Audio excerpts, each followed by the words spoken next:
e vim a convite da professora Natália Romão, que é minha amiga querida. Sou professora de língua portuguesa na Escola Municipal Ministro Alcides Carneiro. E hoje vim aqui na escola de vocês conhecer um pouco a escola, conhecer um pouco os alunos e falar um pouco sobre o livro que eu publiquei esse ano. É um livro voltado para crianças. Eu tenho 40 anos, tenho 2 filhos, um filho de 18, um filho de 8. E atualmente, né, atendo também como Luciana escritora. O que fez você pensar em ser escritora assim? Por entrar nessa vibe? O que te inspirou a virar escritora? O que me inspirou a virar escritora? Desde 2020, eu venho nutrindo o hábito de fazer escrita diária. Eu li um livro, o nome do livro é O Caminho do Artista.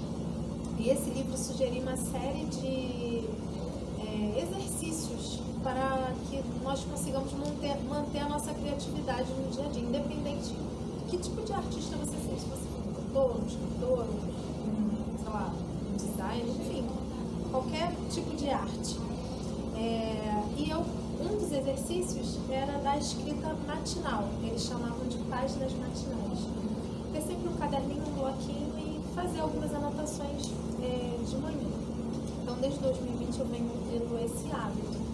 E uma coisa assim que eu sempre fui uma leitora, desde a idade de vocês, né? Sempre gostei muito de ler, então acho que para que uma pessoa venha se tornar um escritor um dia, que nunca tinha sido assim um sonho meu, mas que as coisas foram acontecendo, foram se encaixando e acabou que agora eu publiquei esse livro. Eu sempre gostei de ler, então eu acho muito importante para que uma pessoa que queira ser escritor um dia seja um leitor também, porque as histórias, as narrativas, elas vão se construindo no dia a dia, na verdade, as inspirações, né? Então, eu, como já disse, eu tenho 2 filhos e nós conversamos muito, né? E a ideia desse livro surgiu a partir de uma conversa com meu filho de 8 anos, o nome dele é Eduardo, e o título do livro é Eduardo, Guardião das Riquezas. Nós estávamos conversando em casa e me veio a inspiração. E eu comentei com ele, filho, eu tô com uma ideia na cabeça, eu vou escrever. Então eu fui escrever essa narrativa, aí mostrei pra ele, ele falou, muito legal e tal. Entre esse primeiro texto e o texto que foi publicado, eu fiz algumas modificações, né, até chegar a fazer o livro, mas o enredo em si é o mesmo, foi o que eu tive a ideia nesse dia conversando com meu filho. Depois que eu escrevi essa história, eu fui deixar ela lá guardadinha. E um dia eu estava no Instagram, aí no Instagram tem aqueles anúncios, né, que passam entre os stories, tinha uma editora fazendo um convite. Se você tem uma história que você queira contar, uma mensagem, uma história que você queira apresentar para uma criança, envie seu original junto com uma carta de apresentação para um e-mail. Aí o e-mail estava lá na publicação.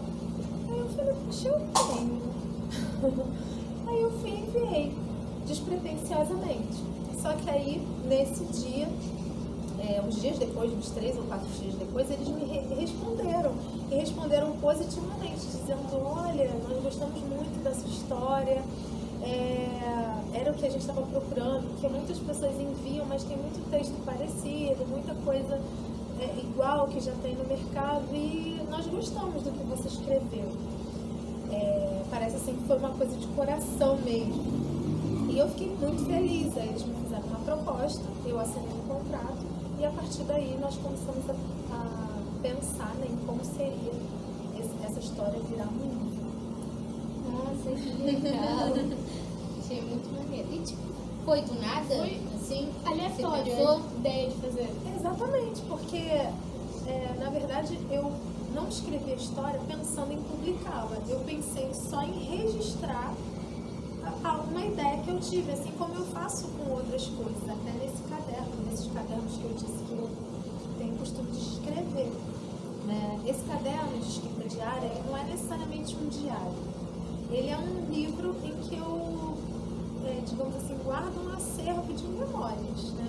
Eu sou professora, então às vezes eu ganho bilhetinhos dos meus alunos, desenho.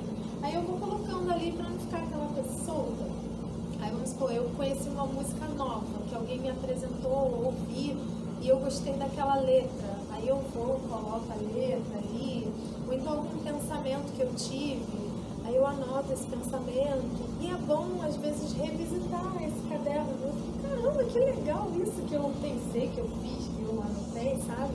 Às vezes é uma frase que eu vejo no Instagram que me inspirou. E tudo isso serve de alguma maneira para me ajudar a escrever novas coisas, né? Porque, na verdade, todas as coisas são criadas a partir de outras coisas. E essa história do Eduardo, o Guardião das Riquezas, foi, na verdade, um recorte de várias coisas que eu acho interessantes. Por exemplo, primeiro é o significado de Eduardo, é Guardião das Riquezas. Eu não sabia até ir pesquisar, porque eu fiz faculdade de letras, né? Para dar aula de português, tem que fazer uma faculdade, que é a faculdade de letras. E quando a gente escolhe a faculdade de letras, a gente tem que escolher uma língua, uma segunda língua, além do português. Por exemplo, a professora Natália Romão escolheu o espanhol, eu escolhi o latim. E latim, para quem não sabe, é uma língua que deu origem às línguas não latinas, português, italiano, francês, espanhol. Como eu sempre gostei de estudar línguas, eu achei que faria sentido eu estudar latim. Eu gosto de saber a origem das coisas, das palavras, né? E o latim permite isso. Então, quando eu fui pesquisar o significado de Eduardo, eu falei, nossa, é muito simbólico, né? Guardião das riquezas. Na maior parte das vezes, até para alguns alunos que eu perguntei, hoje, quando eu fui apresentar o livro, o que eles achavam, né, do que seriam as verdadeiras riquezas, muita gente falou dinheiro, ouro, diamante, carro, iPhone, né? Falaram coisas assim. Mas uma das principais mensagens que eu quero passar com esse livro é que o mais importante é o ser.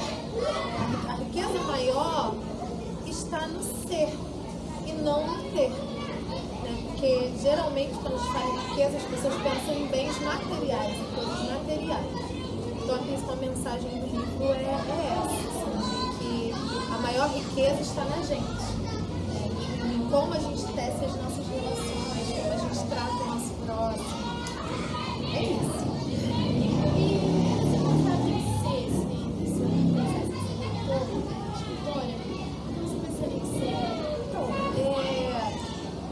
Depois que eu comecei a escrever várias coisas, eu comecei a pensar em quem eu era, né? Qual era o meu propósito? Todos nós fomos criados, geralmente assim, o que você quer ser quando crescer? Não é a pergunta que a gente ouve, o que você quer ser quando crescer? Mas na verdade nós já somos, né? A gente foi ensinado que a gente precisa escolher alguma coisa, alguma profissão para ser alguma coisa. Mas na verdade o que a gente é, né? Então, escrevendo eu cheguei a essa conclusão. Eu sou professora, eu sou mãe, mas o mais importante é quem eu sou, independente do papel que eu esteja desempenhando. Então, a conclusão que eu cheguei em relação a propósito, né, também tem a ver com o significado do meu nome. Né? Eu não sei se vocês ligam muito para isso, a coisa de o que seu nome significa, mas o meu significa luz e graça. Né? Então, que eu sempre, digamos assim, meu jargão, né, para as pessoas seja luz. Seja luz onde você estiver, porque o mundo está muito escuro. Sabe? Tem muitas pessoas fazendo mal, tem muitas pessoas plantando mal. Então, quando a gente é luz, a gente traz o bem para as pessoas. Como é difícil a gente andar num lugar que está escuro, na verdade? A gente fica com medo de cair em buraco, a gente fica com medo de tropeçar. Então, se você tiver a luz em você, no sentido figurado que eu digo, que ninguém vai, né? Mas no sentido de fazer o bem, de trazer o bem, de ajudar as pessoas, né, de conduzir, né, como faz a diferença estar num lugar iluminado, na verdade. pensando agora metaforicamente. Você está no escuro, é mais difícil de andar. Agora, num lugar iluminado, dependendo, você sabe para onde você está indo. Então é isso. Esse é o que eu penso, independente de ser escritora, de ser professora, ou de qualquer outra coisa, eu quero fazer a diferença na vida das pessoas. É isso. E qual foi a mensagem que você quis passar, assim, para inspirar outras pessoas a fazer uns livros? Isso. Na verdade, eu não tinha isso em mente, né?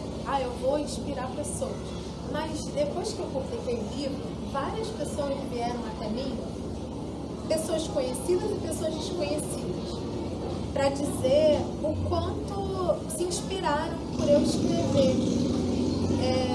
Pensando, caramba, eu tinha textos guardados na gaveta e que agora eu tenho o desejo de publicar porque você mostrou que é possível. Ou eu quero escrever e publicar também. Eu tenho uma história já escrita já no meu coração e agora vendo você falando sobre o seu livro, eu tenho o desejo de colocar minha voz no mundo também. Então, eu não tinha o intuito de inspirar ninguém, na verdade, mas isso acabou acontecendo de maneira natural. E o que você... Qual é a mensagem que tu dá para as pessoas que têm medo de fazer livro, de procurar, assim, medo de postar as suas ideias? Não dar em nada? Pois é. Eu acho que quando a gente faz qualquer coisa com amor, a gente já tem êxito. Porque um livro não vai ter assim 100% de adesão. Não quer dizer que todo mundo vai gostar do seu livro.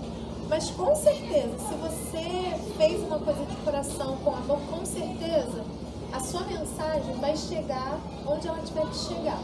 Por exemplo, esse livro, que por conta da facilidade hoje de publicar material nas plataformas digitais de marketplace, né, tipo a Amazon e Loja Americana e entre outros, meu livro está sendo vendido em 13 países diferentes: França, Espanha, Itália, Austrália, Estados Unidos, tudo na Amazon desses países, porque cada país tem uma Amazon diferente, além do Brasil, né? Então tem 13 países e essa editora, como ela é uma editora portuguesa, eles procuram um público brasileiro que mora nesses países e que queira ter, que seus filhos, né, mesmo morando em outros países, tenham literatura em língua portuguesa.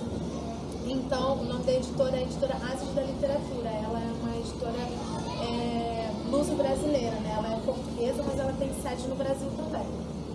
Então, eles têm esse intuito, né, de divulgar o trabalho de novos autores para o público brasileiro, mas o público brasileiro espalhado pelo mundo.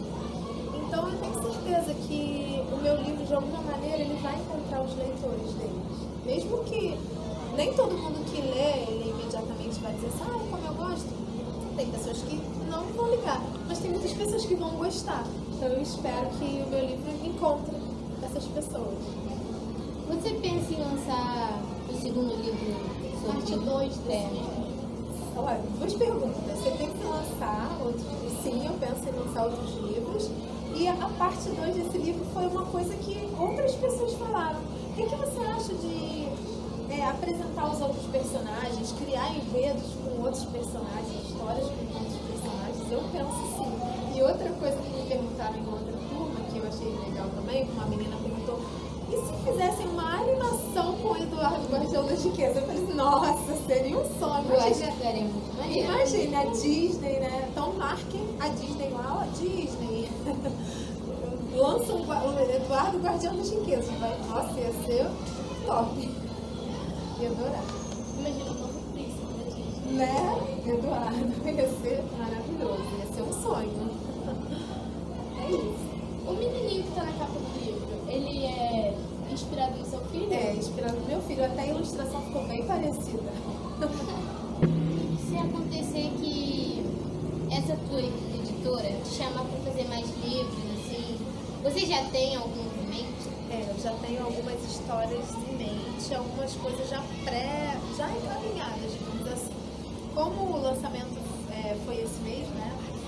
Eu fiz o lançamento presencial no dia 4 de maio, lá na Cidade das Artes, que é um espaço multicultural da Prefeitura do Rio. Inclusive, esse espaço é público, o lançamento foi público, aberto ao público em geral. E qualquer pessoa pode publicar, fazer um lançamento lá, né? É só fazer uma inscrição por e-mail e publicar, porque por ser um espaço público é para uso da população. Então, até vocês se quiserem lançar um livro, fazer um lançamento lá, e é um lugar muito bonito, que é uma sala de leitura, que tem assim vários livros, tem sofás, tem muito espaço para contação de histórias, é bem legal, então ficou bem bacana. Como o lançamento foi recente, esses dias eles entraram em contato comigo com o objetivo de renovar essa parceria e fazer novas publicações. Então é bem provável que tenha outro livro aí. E uma pergunta que tá na minha cabeça faz muito tempo.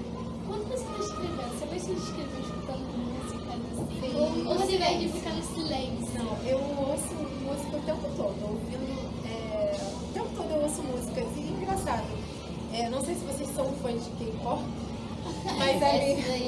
mas a minha sobrinha, ela é muito fã assim, do BTS, e ela sempre me manda playlists com músicas mais tranquilas, porque eles têm vários estilos de música, né? Mas ela meio que já conhece o jeito que eu gosto, e ela é uma playlist assim, que me inspira muito. Sempre que eu tô ouvindo as músicas deles, eu fico muito inspirada. Mas eu ouço outras coisas também. Eu ouço música brasileira também. Eu gosto de Marisa Monte, eu gosto da Ana Vitória.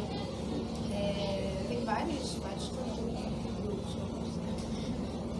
Bem surpreendente. E você lançou esse ano, seu livro? Sim, foi esse ano. Ele ficou pronto no início de fevereiro. Aí nós lançamos a pré-venda dele na Amazon na primeira ou segunda semana de fevereiro. E o lançamento oficial foi agora em maio, porque eu precisava que os livros que eu havia comprado, porque a editora enviou uma quantidade, mas não é uma quantidade tão grande a ponto de eu fazer um lançamento. Então eu tive que adquirir alguns livros para ter para vender, né, no dia do lançamento. Aí demorou um pouquinho para chegar. Aí por isso o lançamento oficial foi agora em maio.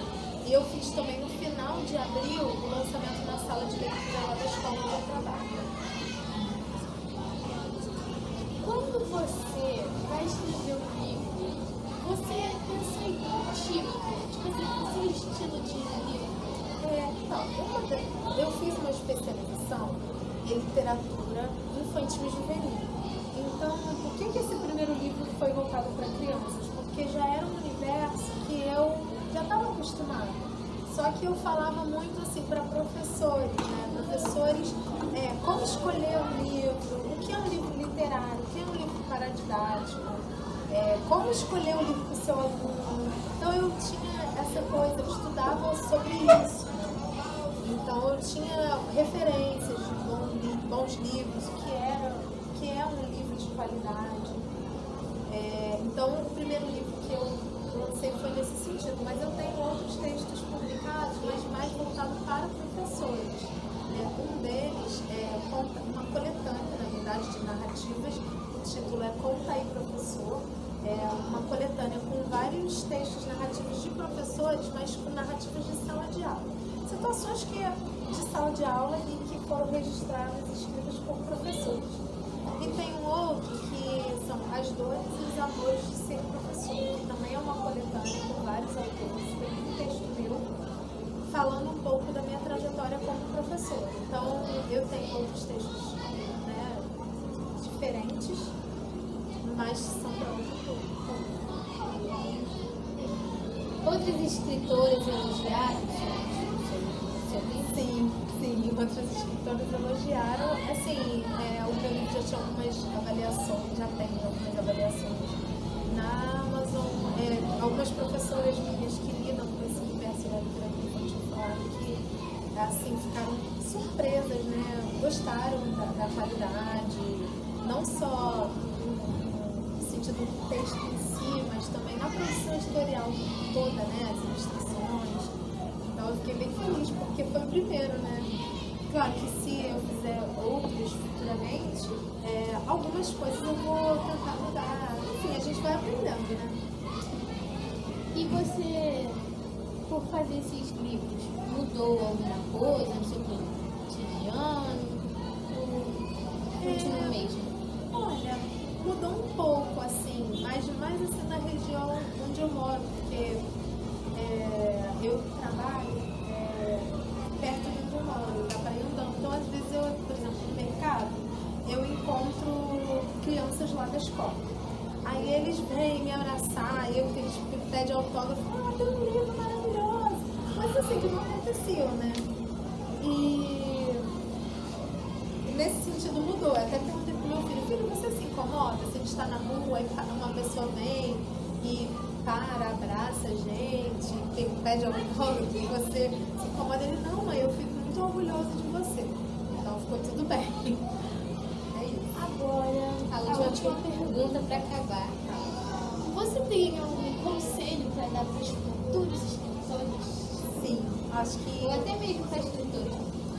Sim, tenho sim. Acho que o meu principal conselho é que se você deseja ser um escritor, você primeiro precisa ser um leitor, para que você tenha referências, para que você tenha repertório e para que você tenha um olhar crítico diante daquilo que você mesmo produziu e, enfim, ter